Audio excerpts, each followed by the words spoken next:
बिस्मिल्लाहिर्रहमानिर्रहीम।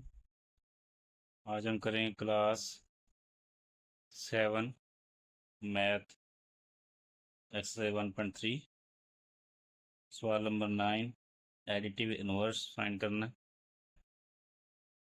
Additive inverse को उर्दू में कहते हैं जमी माकूस।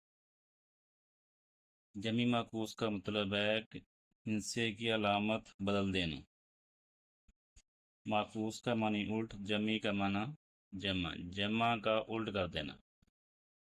जैसे 3/5 वैसे लिख दिया, इसने कुछ नहीं करना, रकम वैसे लिख देनी जैसे भी होगी, सिर्फ अलामत बदलनी है।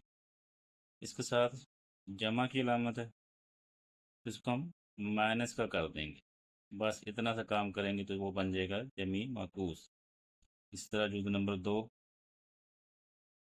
-7/12, तो ये हो जाएगा हमारे पास माइनस की जगह पे आ जाएगी जमा, ये बन जाएगा 7/12। वैसे अलामत बदल गई, माइनस की जगह पे जमा हो गई। आगे आ जाएगा जुज़ नंबर 3, इसमें भी वैसे ही है। ये बाहर वाली माइनस बदल दी जाएगी, अंदर वाली माइनस वैसे रहेगी, उसको नहीं छेड़ेंगे। तो बाहर जो माइनस थी वो बन जाएगी जमा, तो अंदर -8/15 वैसे ही आ जाएगा। जुज़ नंबर 4, ये भी वैसे ही है, रकम सारी वैसे रहेगी, ये माइनस लगा हुआ है, ये जमा बन जाएगा। 7 से ही 5/12 वैसे ही आ जाएगा। इस तरह जुज़ नंबर 5,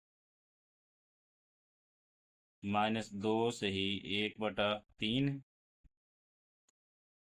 2 से ही 1/3 तो वैसे ही आ जाएगा, तो माइनस की जगह पे आ जाएगा जमा, अलामत उसकी बदल दी जाएगी। जहाँ मनफी होगा जमा कर देंगे, जमा होगा तो मनफी कर देंगे, तफरीक कर देंगे अलामत, तो बन जाएगा जमी माकूस।